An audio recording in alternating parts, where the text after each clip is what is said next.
Друзья, добро пожаловать в страну, в которой нет Дня независимости, поскольку эта страна никогда не была никем колонизирована или захвачена. Добро пожаловать в Непал.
Первое, на что я обратил внимание, в Непале очень чисто. Вот это вот прям сразу бросается в глаза. Вроде бы соседние страны немножко позагрязненнее, но здесь всегда чисто, везде, что, естественно, радует глаз. Самая первая непальская школа была полностью разрушена во время землетрясения. Китайцы профинансировали, и появилось вот такое вот чудо. Погода, конечно, здесь очень интересная. То есть вроде бы и холодно, и тепло, все вместе. Здесь хочется раздеться, потому что чувствую, начинаю мокнуть. Но стоит раздеться, обдувает холодный ветерок. Всегда что-то среднее между холодом и теплотой. И еще хотел сказать, что по приезду сюда я почувствовал что-то неладное в моем организме. Не то, что нехорошее, а хорошее, вот какая-то аура здесь. Я сел в не очень удобное место, потому что напротив меня парень сидит, и он на меня закинул ноги. То есть здесь такое место. Тебе нужно держать всегда ноги того, кто сидит напротив. И причем здесь выход из маршрутки. Все будут идти через меня.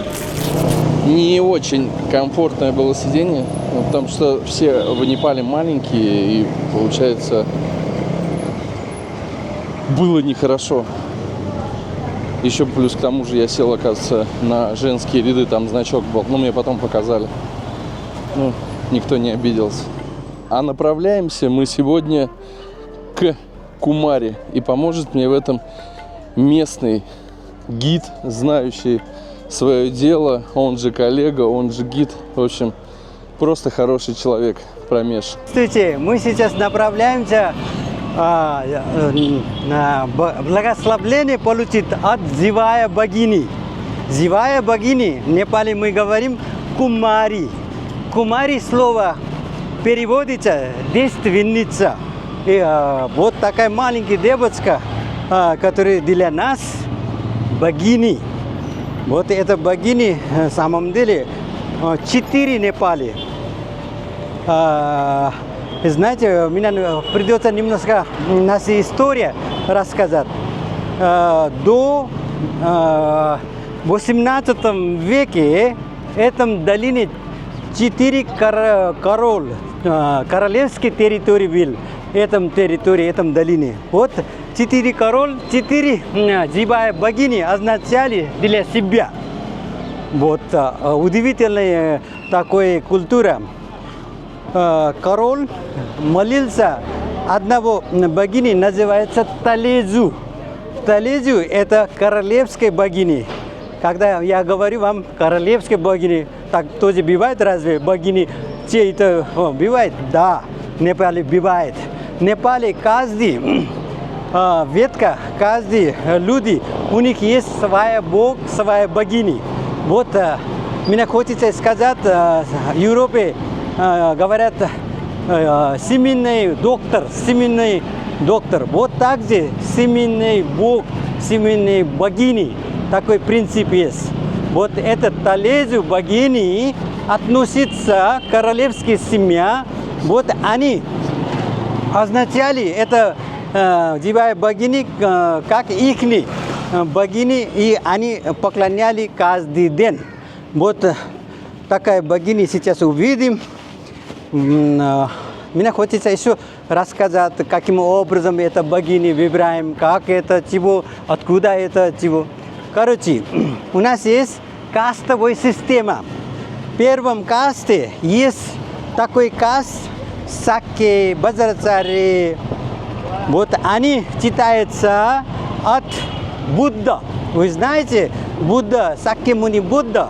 Вот он родился такой Сакке фамилия, которая имеет. Вот ихний род, они имеют право участвовать на это конкурс богини, как живая богини. Там только ихние дети участвуют. Вот этот ребенок должен быть очень-очень качественный. В Непале качество, когда разговор идет, тогда девушки, женщины, девочка должна иметь 36 качества. Извините, 32. Баттис латсенле юкта байки. По непальскому говорим, это значит самое-самое красивое. Вот смотрим у него как внутренний, внешний, все смотрим. И 32 качества, если есть, они имеют право участвовать. После этого еще конкурс будет там, всякий экзамен будет. Даже маленький пример, эта девочка должна быть как Iron Lady, так очень серьезная должна быть. Там ее даже закрытые очень страстные комнаты, где масковые танцы, там всякие страстные такой демонические одевают это как маски и ее пугают. Если это ребенок держит, не пугается, ничего, реакции такого не будет, тогда ее принимают. Вот таким образом много экзаменов есть.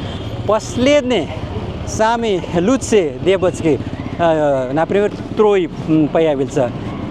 Последний голос, Зюрик, это будет королева. Королева означала, что она будет богиней. Это система до 2008 году, пока у нас был король. После этого сейчас выбирает последний голос, дают от самый главный священник. Вот таким образом выбираем ее, и потом ее дворцы. В 17 веке, который построен дворец, это дворец ее надо жить. Она не только она будет жить там, папа, мама, ее брат, сестра, все будут там жить. С ней очень уважением относиться надо. Уже все. Ее папа не может ругаться, мама не может ничего делать. Вот здесь она живет. И пока месяц не начинается, она здесь будет богиней.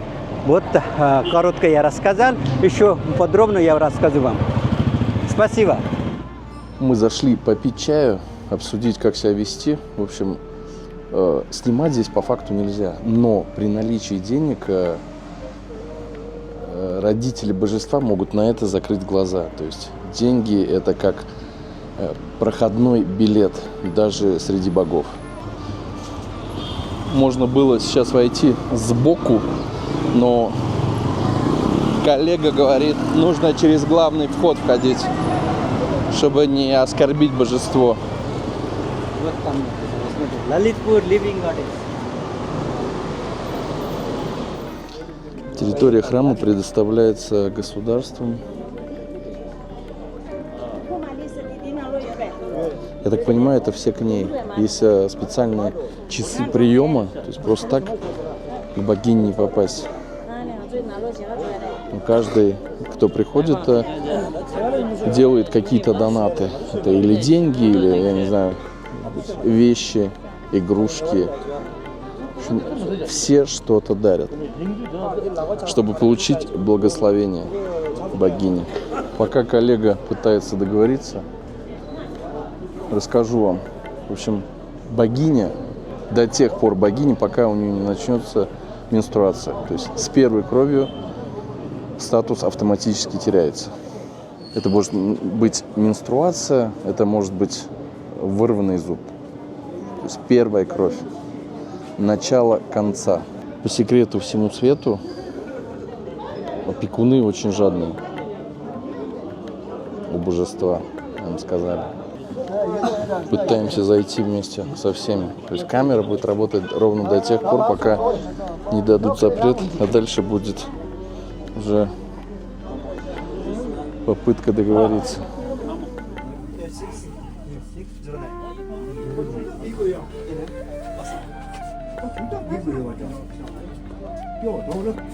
Наверху пробка, мы не можем попасть туда.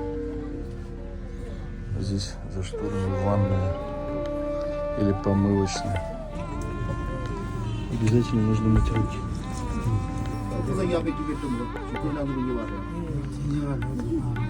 Это стоит папа, контролирует весь процесс.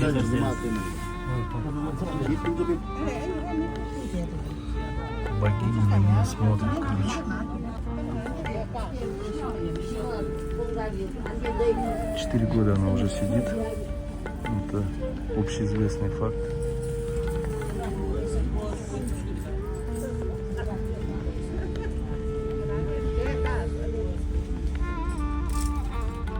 Сегодня какая-то молитва, поэтому подойти нереально туда. Там люди делают.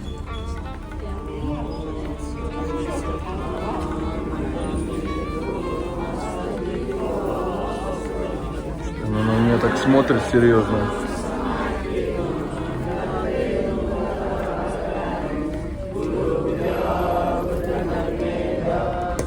Она просто взгляд от меня не отводит.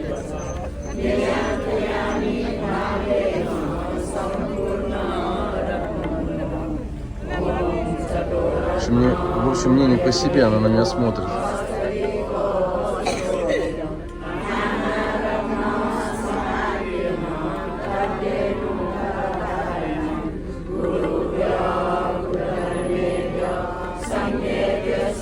Мне кажется, я сейчас упаду на них.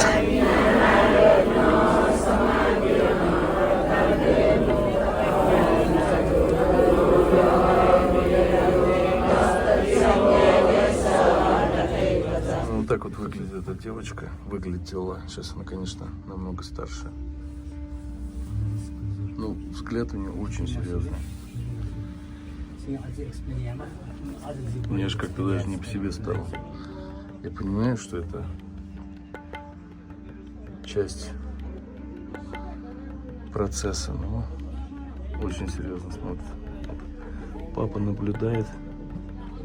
Представляете, сколько здесь людей заходит, что вот тут стены обмусоленные просто. Вот. Здесь тысячи людей заходят на протяжении лет. Там неудобно стоять, потому что постоянно заходят паломники, и они теперь начинают в тебя тыкать пальцами.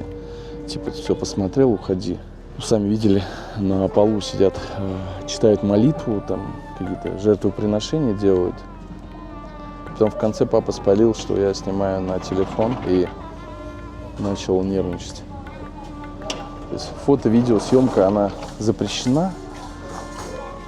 Ну, один из моментов, типа, ты оскверняешь, но, говорю, слово оскверняешь можно закрыть деньгами.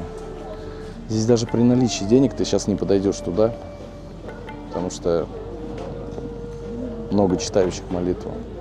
Этой девушке нельзя ступать ногами на землю. Но она точно так же, как и все дети, учится в школе. Это может быть онлайн, это может быть к ней приходят учителя сюда. То есть она в будущем будет получать пенсию за то, что она была божеством. Существует легенда, что на них нельзя жениться, но все это полная чушь.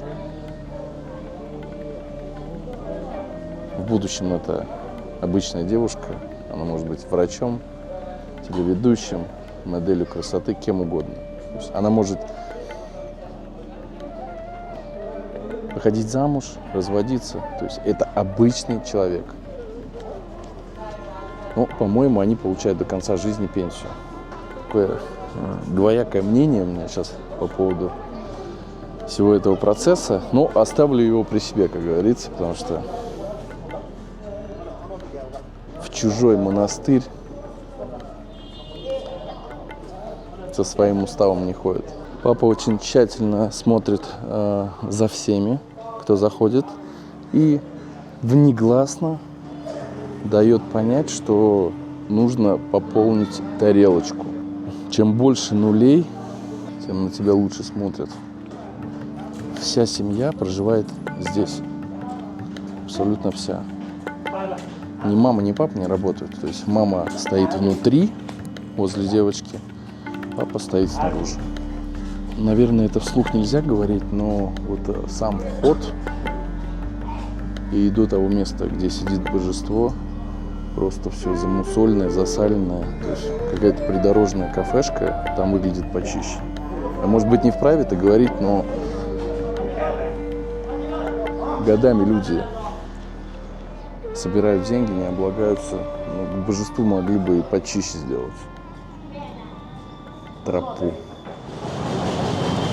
Каждый раз я задаю вопрос, насколько наш мир алчный, корыстный и лицемерный. Почему-то эта мысль у меня сейчас пробежала в голове, это мысли вслух. Не знаю, к чему ее подвязать, она вот просто пробежала и просто я ее записал. Уже на выходе папа говорит коллеге моему, что позвонил бы раньше, и за энное количество нулей можно было организовать съемку. Но сегодня нереально это сделать по причине того, что идет молитва. Ну, как говорится, все, что Бог не делает, все к лучшему. Немножко непальских улиц. Как-то здесь уютно и комфортно. Не знаю почему. Но чувствуется уют. Все такое милое. Такое ощущение, что я в прошлой жизни как минимум здесь был. В любую улочку достаточно свернуть, и везде всегда будет красиво. Я так понимаю, это Памела поспевает. Очередная улочка, очередной двор, но сильно пахнет сыростью здесь, потому что сезон. Сезон не солнце. Куда бы ты ни свернул, ты всегда попадаешь на темплы. Есть чистые ухоженные, есть немножко такие старые, но они есть везде. То есть никогда мимо не пройдешь. Пришли посмотреть старый непальский дом, который достался коллеге, но не полностью. Сколько лет дому? 150-200 лет. Никто не знает окончательных цифр. Еще один храм. Курица здесь бесстрашная. Олени рога на входе. Горного козла, потом какого-то буйвола. В доме никого не было, поэтому пришлось уйти оттуда. Так, Бог называется? Бог Акас Байрам. Байрам. Байрам один из Бог Шива есть. Его, когда он злой, тогда он появился как Вайрам. И Вайрам есть тоже разные. Есть Акас. Акас значит это Нева. Бог Нева, который называется Акас Вайрам. Пойдем посмотреть. Animal picture. Такое место, если ты читаешь, да, если там, когда построено, кто Ну, такой я- был, как бы. Я не читаю Нет, точно. я имею в виду вот так.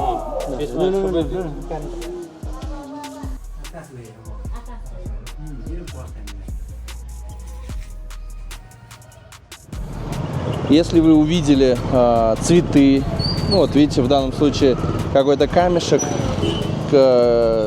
красная поверхность, мелкие цветочки, то есть это какое-то намольное место. Вот все, что связано с красным цветом, естественно, если не одежда, с цветами, это все связано с храмами, с божествами. То есть это всегда направление. Чтобы вы понимали, на улице зима. Парнишка в ледяной воде купается. Почему у вас все выглядят намного моложе, чем другие нации? Спасибо, вопрос очень много раз меня туристы задают этот же вопрос. Я думаю, наша генетика, наши место, где мы находимся, уникальное. Не только вы первый раз задаете вопрос. Я думаю, например, мои родители жили долго, 95-90, и они не болели, они были здоровы. Даже вот меня 56, у меня белый волос мало. Вот секрет, я думаю, природа, место, где я родился, и генетика. Вот, спасибо. Единственное, что меня здесь напрягает, это постоянно большое количество мотоциклистов. Так выглядит помывочная городская прачечная. Здесь вы можете прийти, постирать свои вещи, напиться воды. Вот внизу пацан набирает ее. Здесь и мужики стирают, и женщины, все вместе. То есть полное равноправие, у вас, да? Девушка, смотри, как своя, как называется, Оголилась чуть-чуть. показывает, не как мусульманская страна. Ну то, что показывает свое тело. Свою, там, да, половину уже. Может быть, она ищет вторую половину? Нет, так принято. Никто не обращает.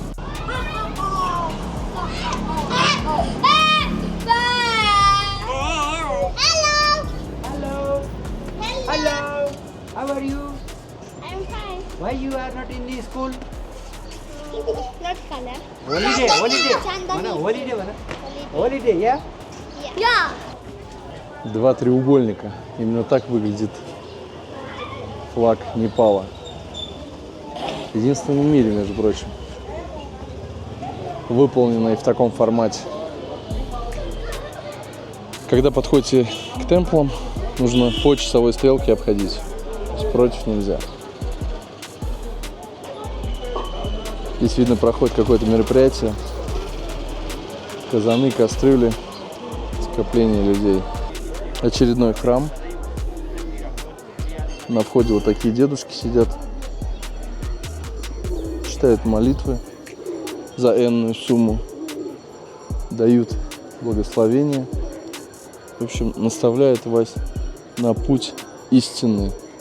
Вообще Тибет — это как один большой темпл, просто который раздробили. Голуби готовы прям на голову залететь. В общем, красота неописуемая здесь. Голуби атакуют, даже поворачиваются страшно. Чувствую, когда дотрагиваются до моей головы крыльями. Вот мы вышли из храма, и опять помывочная. Девушка даже волосы моет при такой температуре. Еще один источник воды, тоже посвященный какому-то божеству. Я решил спуститься, спросил, можно ли мне пить. Сказали, пить можно, но тебе, наверное, лучше не стоит этого делать. Время перекусить буйволятины. В общем, там женщина убирается, придорожное кафе, мамосы из буйвола. Впервые в моем организме. Острый хочешь? Чуть-чуть, little. Мамосы прям свежие, как утренняя роса. Он забил тебя поставить такой соус. Только острый поставить. Вот, я не люблю. Это не острый. Не, малалькам. Мамосы вкусные, сразу говорю, прям. Реально, мне понравились.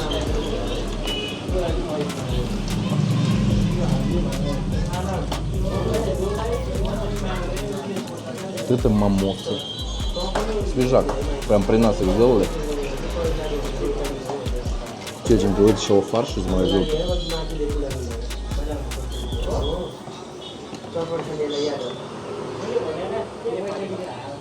Соус тоже свежий.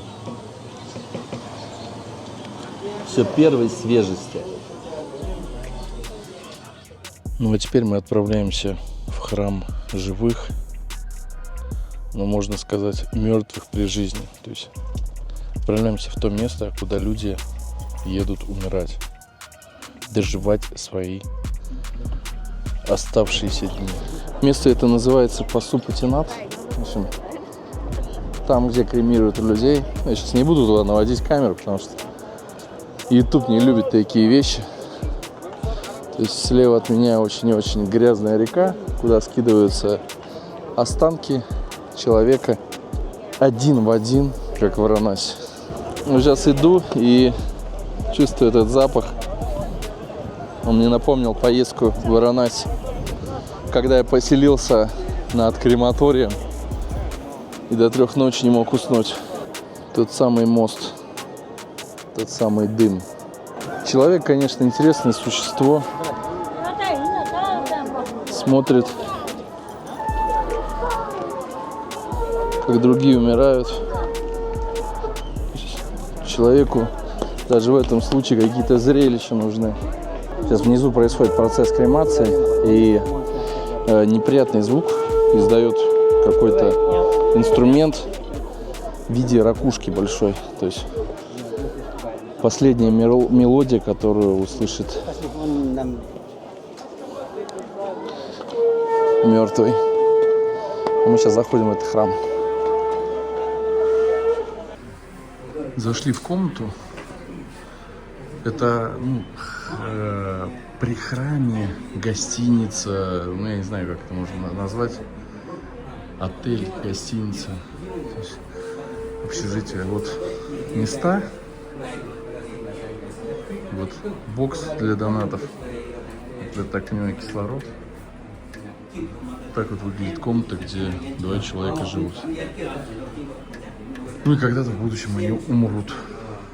Их отсюда вынесут, кремируют и развеют прах в реке. Исполнят их последнюю мечту. Будем разговаривать, Идис, который управляет, все отвечает на этом. Сейчас поговорим, просто прямо. Его зовут Сарда Кумар Байде. Сколько человек проживает здесь вот, на данный момент? Сейчас 2 человека есть. Тот, который умирает, да? Которые ждут своей смерти. Это очень давным-давно поколение от поколения такой системы, да?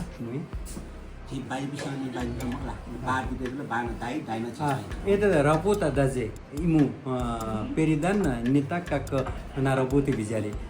Дед, прадед, папа, все работали здесь, они.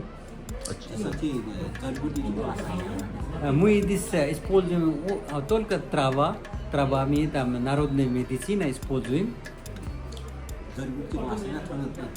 अन्तिम अवस्था छे कि घाटे यंकी टाइम है जिसमें छे जो आपने सुना छे यंकी मौका घाटे यात्रे को अंतिम अवस्था टाइम था छेना है छेना हॉस्पिटल ना такие дед, бабушки попадают сюда, которые в последний момент в больнице, например, уже говорит, уже не можем мы помогать, скоро умрет. Или дома очень сложный момент будет, такие поступают сюда. Вот бывает такой ситуация, например, больница отказал, уже ничего не можем делать, умрет скоро. Или дома они видят очень состояние плохое. Такие поступают сюда, и они будут лечить. Иногда эти люди здоровые, возвращают, и нормально, и потом домой даже пойдут. Вот такие серьезные, последние дыхания, которые дышат, они поступают сюда. А еще это, вот, который видите, здесь никакой фон нету. Так милостью, которую дают, от этого это как управляется, мы управляем. Поэтому сейчас мы думаем, как-нибудь это государство поддержало, или частное лицо поддерживало, да? Вот пока идет очень слабая экономическая слабость, и так просто милостью, которую дают, таким образом только это такой хоспис еще продолжает. И давно она здесь лежит? Четвертый день сюда привезли. Четвертый день. Это ее личное желание или это их?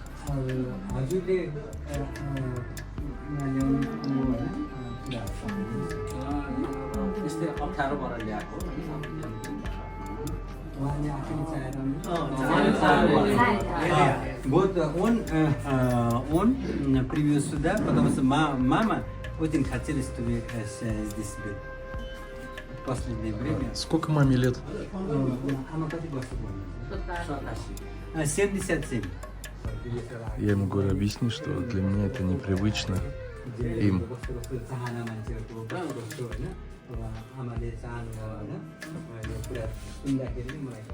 В общем, все родственники приехали, последние дни сидят с бабушкой. Спросил, сколько дней они будут сидеть с этой бабушкой.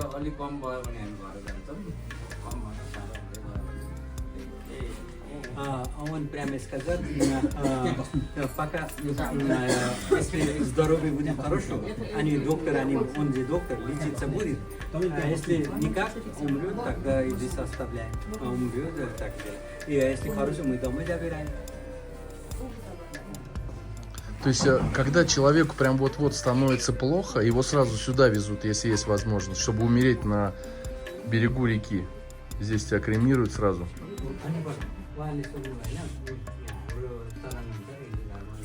Много нюансов здесь. Вот помещение выглядит как какой-то морг. Толстостенные комнаты. Нету дневного света. Зависит от желания самого человека. Я желаю маме, чтобы она отсюда уехала вместе с родственником. Скажи, пожалуйста. А не в речку.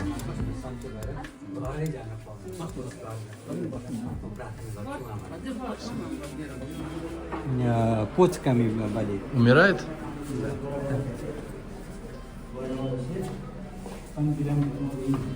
Здесь женщина уже готовится. Вышли на балкон, но здесь получается выходы. Здесь вот тоже могут лежать. В общем, во второй комнате нам не разрешили снимать, потому что там человек умирает, родственники. И причем я разговариваю с коллегой на русском, и женщина, оказывается, знает русский язык. И очень-очень даже его хорошо знает. Она из Москвы, у нее брат лежит в коме. В общем, здесь принцип такой. Здесь сюда привозят не на долгое время, а, например, остается человеку 2-3 дня, неделя. Были случаи, когда год человек лежал. Были случаи, когда отсюда увозят обратно. Вот такая. В Непале, как мне объяснила эта женщина, не принято умирать дома. Нужно вывозить вот в такие святые места. Ну, конечно, если не углядели, человек умирает дома. Нет, вот привезли сюда. Везут уже в основном после больницы тяжелых. Здесь используется аюрведа, Если человеку лучше стало, забрали. Не лучше, то вниз. Здесь проходит весь ритуальный процесс. Ну и последний, как я уже ранее говорил, что слышит умерший, это звук ракушки. Внизу. Вот на данный момент я вижу сейчас 4 тела на втором этаже в этом отеле. Река очень грязная, прям страшно. Вот, что у Ганга, что эта река очень страшная. Страшно грязная. Чи чудала, वो चाहिँ छ नि ट्रान्सलेट या сейчас мы будем разговаривать про это место, как работает, каким функционирует, да, это все технические вопросы. Дайдисан, please, чудя. पशु विकास कोषमा चाहिँ निमो वैद्यु Здесь два доктора. Два доктора, это вайди называется. Есть два аюрведических доктора, два. 12,000 रुपियाँ तलब दिउँ Их зарплата месячная 12 тысяч. Это 12 тысяч около сколько? $75 около. गुठी संस्थानमा 2 जना निमो वैद्यु Вот на этом организации два доктора. Это как аюрведический доктор. 150 रुपियाँ महिना तलब О, 12,000. वो गुठी संस्थान 150 रुपियाँ गुठी संस्थान Еще ему महिनाको महिनाको 150. 150 Еще удивительная вещь, он говорит, из другого фонда они получают 150 рублей в месяц. Значит, 12 тысяч плюс 150. 12 тысяч и 150 рублей их зарплат месячный. उसले जात सम्मान Вот на этом деньги они целый день здесь с утра вечером работают. А кто финансирует вот это вот заведение, этот храм? उयो क्वेसन तलब उली जुला मलाई थानायो फुक सम्बार छुचु सुना फिनान्स फलुवबी बिराम त्यसमा न त्यसमा थिबकया सहयोगकया उहे त्यो निर्माण कार्य मर्मतियाना अखियाना चुनाउ Вот все, что здесь поддерживает, благодаря вот больных, их родственники, которые дают деньги, вот от этого деньги. Непальский календарь 2052 года он работает. Сейчас непальский календарь 2082. Минус делай 2082 минус 2052. Угли वर्ष दादा कहीं. 30 वर्ष 30 лет он уже работает. На этой стороне, получается, кремируют людей, а с той стороны люди приходят посмотреть, как в кинозал. То есть всем интересно. Представьте себе, вот сколько здесь на дне реки останков. То есть несожженных частей. Раньше здесь мост был границей. То есть на одной стороне за мостом хранили более высшую касту, на другой более низшую. Ну, с годами это разделение пропадает, как говорят местные. Здесь не увидишь слез на похоронах.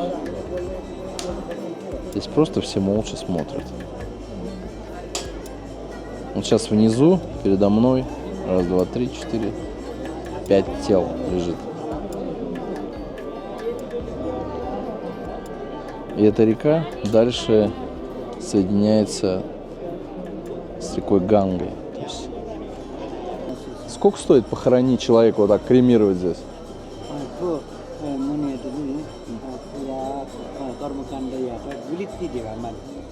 समस्त यात चाहिँ खोजको यात चाहिँ 20,000 चाहिँ 20 тысяч непальских.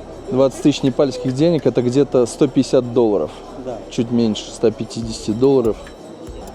От вот этого трупного запаха глаза режет. Чувствуешь? Я знаю. Знаешь? Это я не первый раз уже замечаю, что такой едкий дым. В общем, все... Как река называется? River Natsu, Bagmati. Бахмати? Bagmati. А, Багмати. Река Багмати, данный спуск Трибени. Здесь все больше и больше дым, надо уходить отсюда. Глаза режет.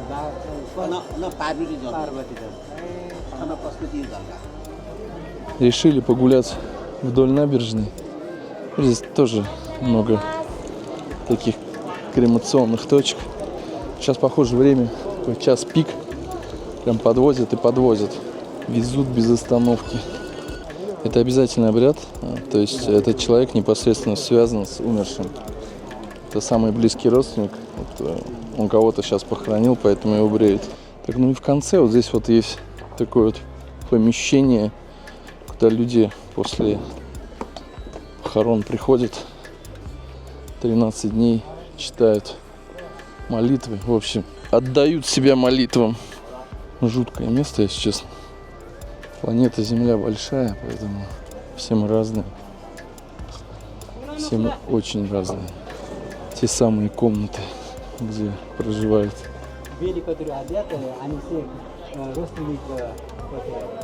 Все, кто в белом, это все те, кто потерял родственников. Ну, белый цвет – это цвет траура. Вот здесь как раз дома, вокруг такой часовенки. И здесь все 13 дней они молятся. Спускаться близко не буду. Вот там перед колоколом стоит кровать, на которую кладут подарки. То есть родственники умершего приносят подарки, естественно, чтобы душа умершего успокоилась. Несут все. Естественно, все подарки забирает священнослужителя.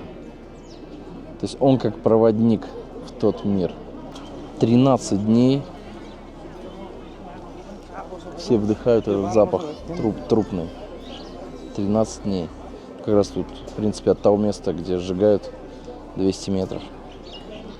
Все это сюда идет. Даже сами местные говорят, что это не очень хороший аспект. Уже как раз разговор про это зашел. Ты не имеешь права умереть в своей кровати. Реально, тебя должны вынести. Ты не имеешь не то, что в своей кровати, в своем доме. Тебя вынесут. Обидно, досадно, ну ладно. Прямо на выходе из храма вы можете стать донором и отдать свою кровь нуждающимся. Но у меня вопрос возник, как определяют, человек болен или нет. Просто так взять. Думаю, непонятно, конечно. Ну, отдают. Любая кровь – кровь.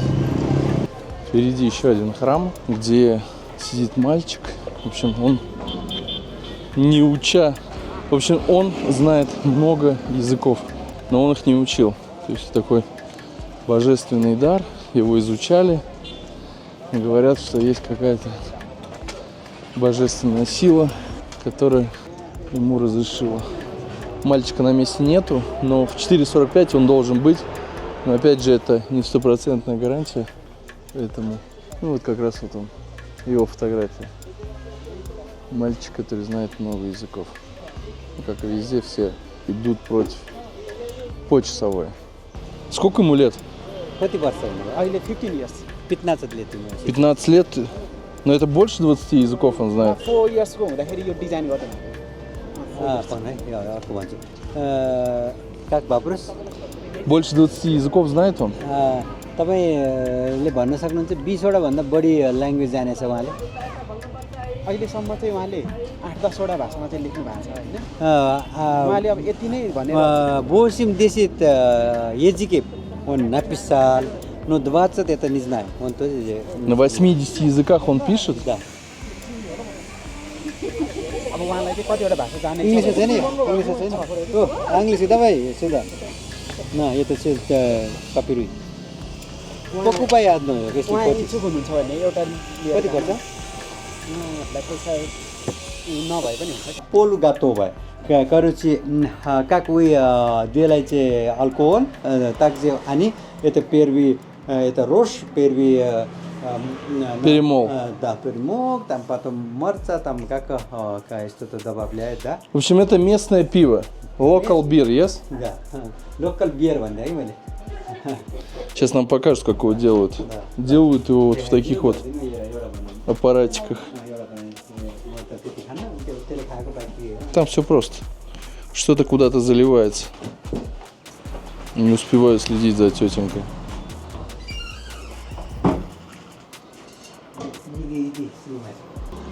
Просто мне кажется, что наша плотина может не удержать воду после нового продукта. Иди, снимай.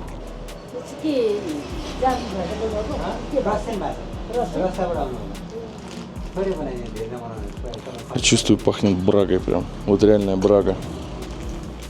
Вот эта тема бродит в пакете. Помню, папа раньше самогон гнал. Такие же запахи были у нас.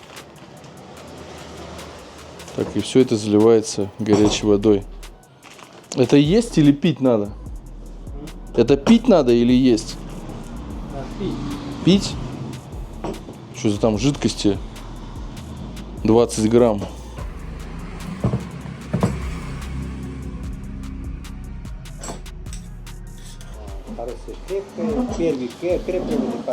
В общем, я думал, сейчас что-то будет вариться, но нет. Это полная вот эта вот эта посудина перебродившего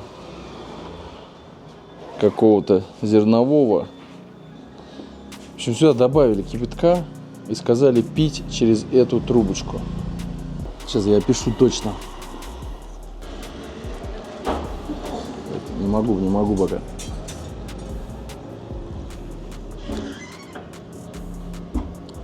Вот сейчас начинаю понимать.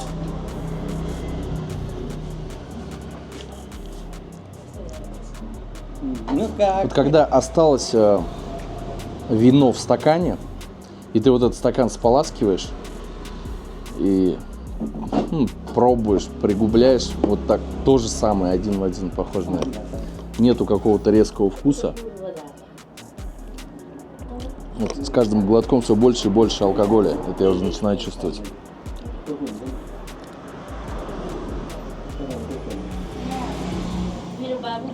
Да, она все крепче и крепче становится. И можно пить.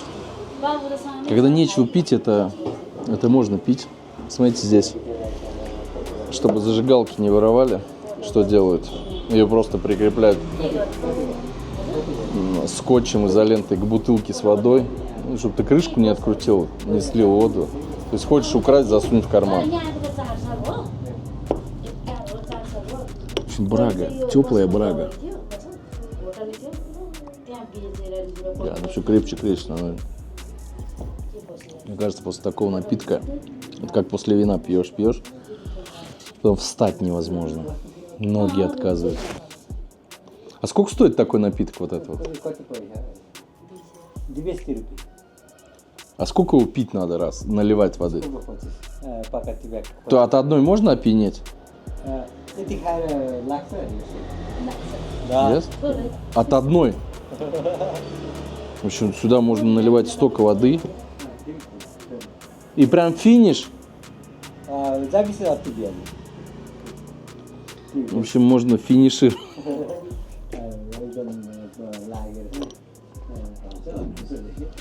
Оно все теплее и теплее, видно, кипяток прогрелся. На, попейте, товарищ коллега. Не. Да.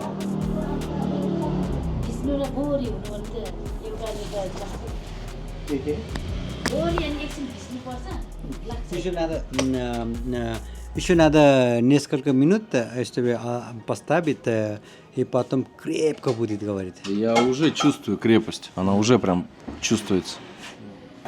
Поинтересовался у тетки, сколько местные крепыши могут выпить. 3, максимум 3 полных. Ну, с доливаниями, да? 3 штуки. Ну, это прям крепкие богатыри. Непальские богатыри. Она не сразу пьянись. Да, через какое-то время потом это действует сильно. А женщины пьют это? Да, пьет. А вы пьете тоже? Да, пьет. А сколько вот вам надо? तपाईँलाई चाहिँ कति खाज लाग्छ одну катит. Одну. Ого! Она прям very strong. Слушай, она я прям чувствую, у меня прям как будто я стакан вина выпил сейчас. Прям пьянеешь от нее. Отдыхай сейчас. Чашечка кофе по-непальски. А мне потом плохо не будет от нее? मलाई यसबाट गाह्रो हुँदैन पछि म हस्पिटल जानु पर्दैन Ну, сначала это показалось какой-то легкой брагой. Сейчас это уже кажется каким-то крепленным вином. То есть оно прям начинает настаиваться и отдает свой градус. А сколько раз можно наливать сюда? कतिचोटि पानी थपेर खाँदाखेरि हुन्छ 3 раза. 3 раза. Вот 3 раза вот этот сосуд можно наполнить. А сколько туда вот чисто воды заходит сейчас? Вот выпить сколько можно воды? Стакан есть там? Один? Потому что там она почти полная зерна вот этого. Сейчас 1 стакан. В общем, 3 стакана можно выпить с такой кадушки. А самая крепкая первая или последняя? Ну, первая.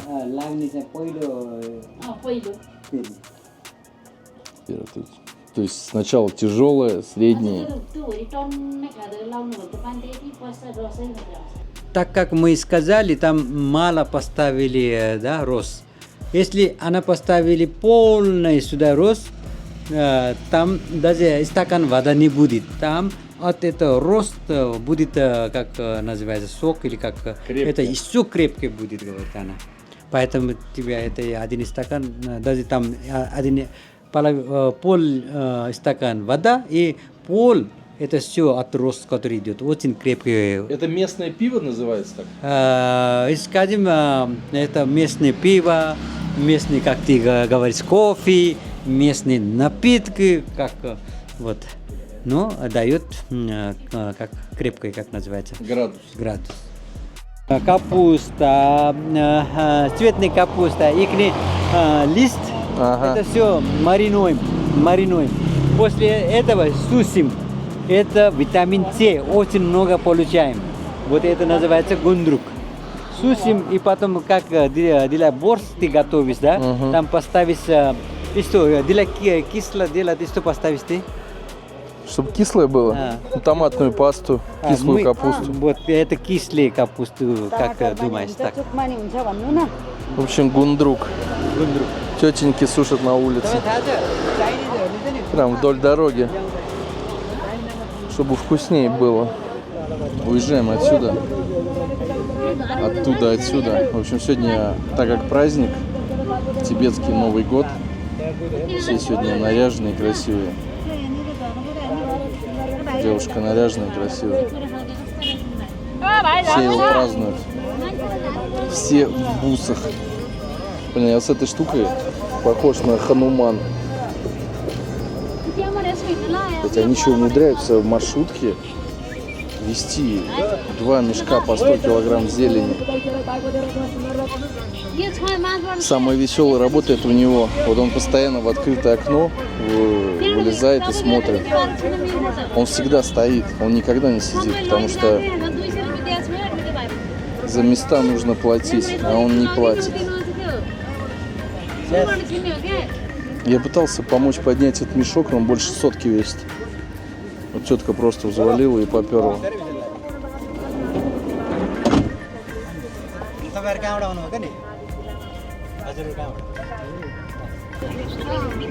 Маниша едет на фестиваль, ей 20 лет, и шьет она куртки. То есть она до 8 класса училась в школе, потом бросила школу и стала швеей. Слушай, я вообще от них не отличаюсь. Такое ощущение складывается, что где-то на мейн-базаре в Индии. тоже всегда и много. Здесь даже пешеход не может пройти из-за такого трафика. И просто все стоит. Не дай бог, конечно, скорой куда-то ехать. Они даже не тронутся с места. Я до мальчика, до головы дотронулся. И это нельзя делать. К этому относится здесь с непониманием. Вообще запрещено в Непале трогать за голову людей. Вообще дотрагиваться. Здесь даже приветствуют. Это как в Индии на мосте. То есть не дотрагивайся. Никто не видел. Меня это спасет. Направляемся к местному доктору, который лечит добрым словом жизнь замечательных людей. Направляемся к доктору Аюрведу, который лечит добрым словом и прикосновением пальца. Ну, естественно, там какие-то травы.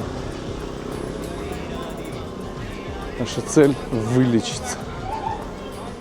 Как говорит мой непальский коллега, день не день, если он не закончился мамосами. Поэтому мы зашли в очередное заведение, это на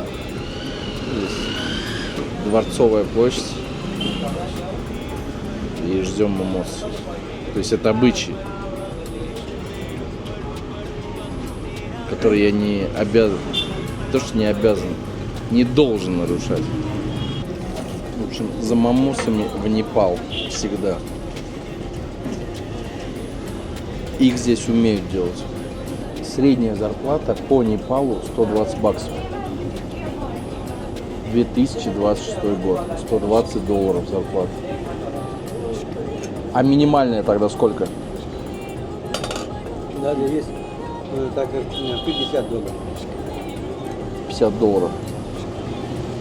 4000 рублей в месяц.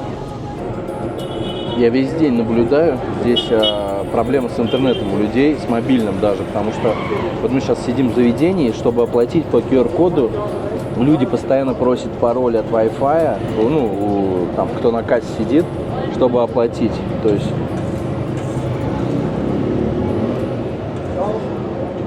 все пазлы сходятся теперь. Зачем мы идем к доктору? В общем, Вот это ключ у меня поломана. Я 5 месяцев назад попал на аварию. Мне доктор сказал, если ты будешь оперировать, соединять эти кости, тогда 98% лечить могу. А если ты не будешь оперировать, тогда 95% у тебя возможность. Я сама принимал решение не оперировать. Вот сюда хожу, это аюрведическая клиника, здесь два ребята сидят, их папа, дед, прадед таким образом лечит, когда вообще в Непале никогда не оперировал в деревне время. Вот лечили траву, там что-то собирается. Сегодня мы посмотрим, как меня будет они лечить. Спасибо. по пути к доктору. Там женщина находится, не выходит. Мы заглянули, он ее чем-то смазывал, каким-то зельем. Чудо-зелье.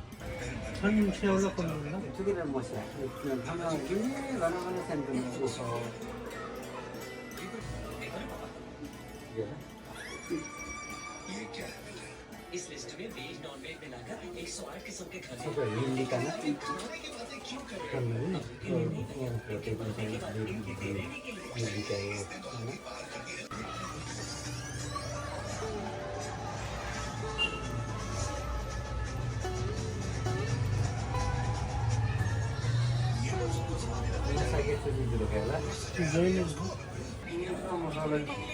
हजुर बजा तर ठ्याक्कै फन्डु होला त्यो जोइन मजु होला फन्डै ढुका र चाहिँ त्यो जमिनले उमिना ताम निप्राविलाई तभी इस विनेश में भी राजनीति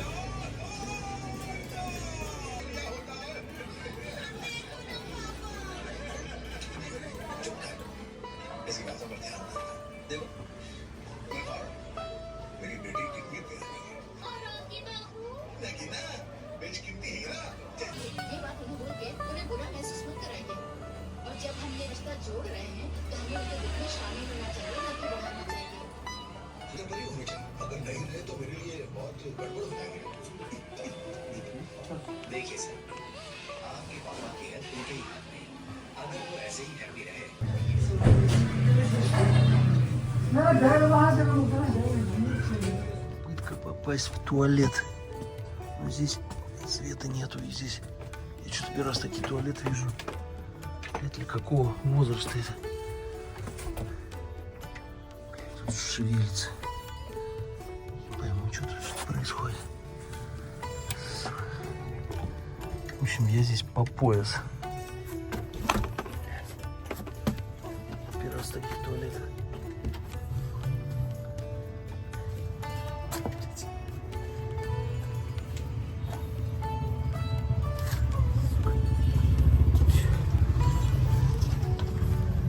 Туалет для гномиков. Ну реально, там еще кто-то шевелился. В общем, для маленьких людей.